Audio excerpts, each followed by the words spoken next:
Chapter 105. Amanda drove like a wild woman straight across the parking lot. She went over the curb and raced to where Garth stood. She slammed on the brakes. The car dug 2 strips in the grass as the Oldsmobile skidded to a halt. She threw it into park, left the car running, and jumped out into her husband's arms. Tears streamed down her face as she wailed. Garth's heart beat a mile a minute. Amanda never gets this upset. He felt completely helpless. Amanda buried her face in his chest. Kevin motioned for Randy to come in from the mound as she rambled off details of the phone call. Randy dropped the baseball and told the boys to stay where they were. Colin Skinner, behind home plate, leaned against the backstop, listening intently. His eyes grew wide. "Should we stay here?" Ricardo called to Max from left field. "Screw that," Max replied. "Something's going on. That's Jeremy's grandmother." Matt hollered his agreement, followed by Derek. The team jogged toward the pitcher's mound. They saw Garth McKee crying. Ricardo looked at Matt, his face drawn up with panic. Matt shook his head. Whatever was going on, it was bad. They remembered the sirens at precisely the same time. Dread filled their hearts. Colin motioned for the team to come over by the dugout. Randy and Kevin frantically asked if Jeremy was all right. "What about Jeremy?" Derek demanded, glaring at Colin. Colin looked at him like he was crazy. The rest of the team circled him. Max got into Colin's face. "Don't mess with me, fat boy," he growled. "Answer the question. Where's Jeremy?" "Those sirens from before," Colin began, his voice quivering. His hands started to shake.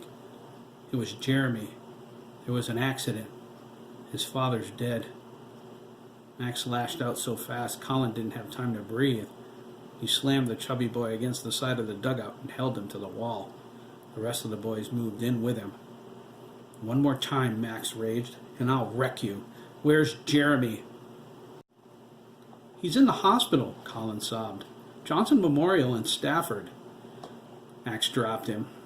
The team followed as he stormed over to the parents and kids gathered around the coaches. Colin waited, breathing hard as he tried to compose himself. "Sometimes I hate Max Ramirez so bad," he thought. Kevin led the McKees to his car. He and Cynthia volunteered to drive them to the hospital. Randy shut Amanda's car off and locked it. He turned to find the team standing behind him.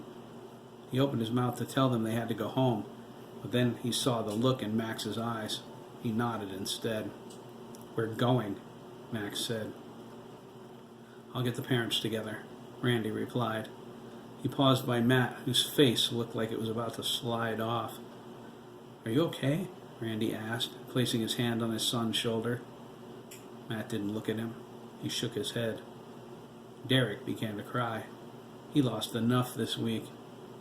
Ricardo slipped his arm across his shoulders, fighting back his own tears. They were scared. Nobody knew if Jeremy was all right. They only knew his father was dead.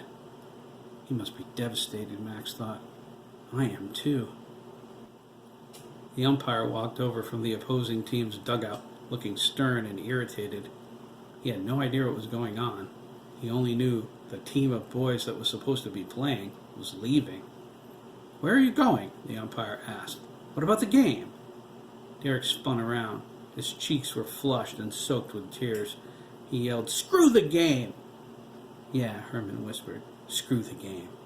He ran to his frightened parents to tell them he was going with the others.